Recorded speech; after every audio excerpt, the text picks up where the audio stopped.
After delving into one of the patient's accounts, I've become more aware of the bizarre array of afflictions we contain here. I'll be honest, I never really thought of the patients as people before. Crazy is a label that immediately dehumanizes somebody, cutting them off from any sympathy or understanding.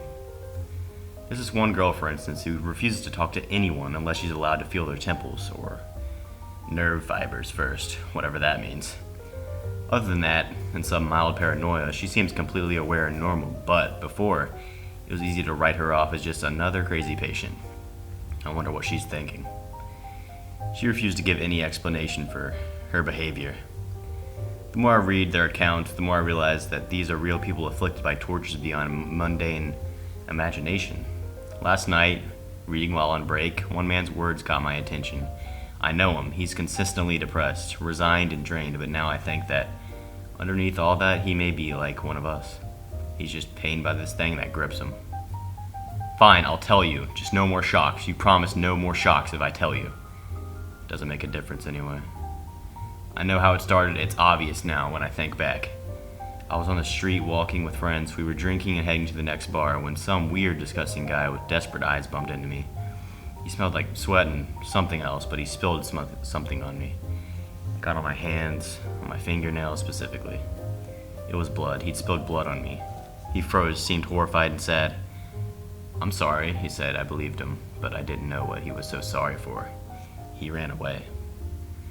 Disgusted, I cleaned it off and tried to forget about it. Nothing happened for a while. Oh gosh, I remember every detail of that night, lying by myself in my crappy little apartment. Oh, how I miss it. A palace compared to your care. I woke up just before it happened. I gazed at my dark ceiling, feeling really strange. And then I was curled up in pain, too shocked even to scream. I remembered staring at it, not yet understanding how screwed I was. This long, bloody blade thing was sticking out from my shin. Where did it come from? Did someone stab me? I didn't understand. I reached for the phone, but seized with pain again as the blade moved. Another long, white razor-like thing shot out, and the two separated, slicing an open line in my shin. I had sudden visions of the razors continuing, slicing me into sections from the inside out. Now I almost wish it had. I don't have much time to panic. The slicing stopped. I stared, clutching my leg. 4 more bloody protrusions joined the first 2, and then it slid out. Shaking, numb from shock and panic, I felt a small relief that I wasn't about to be carved up, and then that consolation vanished as I realized something living had just crawled out of my shin bone. Dripping with my blood, it scanned the room with 6 pearly eyes, seemingly carved from bone. It stood on 6 like razor legs. The blades had eviscerated my shin. About 2 feet high, it was much like a spider. Unexpected, it said. It had no mouth. How did it speak? Unexpected, I asked, numb and terrified. Who are you? Trembling on the verge of tears, I just wanted it to go away. Nobody important.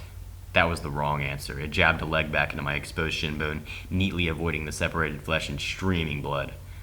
I felt a sharp jab in my chest. I understood, implicitly horrified, that this creature's razor leg entered my tibia, but emerged from one of my ribs, a blade pointed, pressed against my heart from the inside. Please, please, I begged, sweat running into my eyes. I'll do anything you say. I'll do it. Just don't kill me. Acceptable, it replied.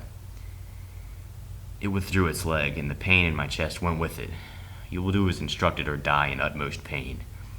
Yes, that's fine, I choked out, sobbing. It climbed back onto my exposed bone, and then it was gone. Having given me no instructions, I went to the hospital, got my leg sewn up, claimed it was an accident, and it seemed I had my life back. I was horribly wrong. It slid out between my stitches, and a few nights later, dismayed but ready, I made sure to memorize everything I could about it. Spindly, deadly, it was strangely beautiful, in an ivory and insect sort of way. Somebody had to know about this thing. It gave me orders that made me do things. It started with small crimes, and it wanted them done in a specific manner, with contrived evidence left behind for reasons I wasn't told. It directed me to dangerous criminal locals, though other people were the least of my concerns by then. One of its other slaves gave me a long animal bone treated with that special blood, and then it often made me bring this bone to shady, really shady locations. It would emerge from that bone and converse with someone aware of it, able to defend from it. Someone it needed to make a deal with for its purposes. I never saw him, but I doubted he would help me even if I did find him. I gave up hope after many failed nights of searching for an answer or help. I'd beaten people, mugged them, held up a convenience store at knife point. It even made me get that cursed blood on this guy's fingernails, and I had to watch as he was slowly separated into sections by protruding razor legs. His hand falling to the floor, his leg popping off at the knee by a rotating slice, screaming, begging, pleading. It tortured him to death for information I didn't understand, and it made me pick up his pieces and dispose of them. Oh God. Whenever I wasn't on assignment, I had turned to other ways to distract myself from that black pit of despair welling up inside me. My brother found me on the street after a few months of this. I remember every detail of that too. "You gotta come home," he insisted. "We'll get you off that drug, clean you up, Dad'll get you a job." "The drugs aren't the problem," I remember shouting him. "They're the only thing that keep me from losing my mind. It's the Bonewalker." As I said those words, a sharp jab hit me underneath my left shoulder blade. The next scratched the side of my right lung. I realized it was watching me. The message was clear. If I told anyone, it would carve me up from the inside out.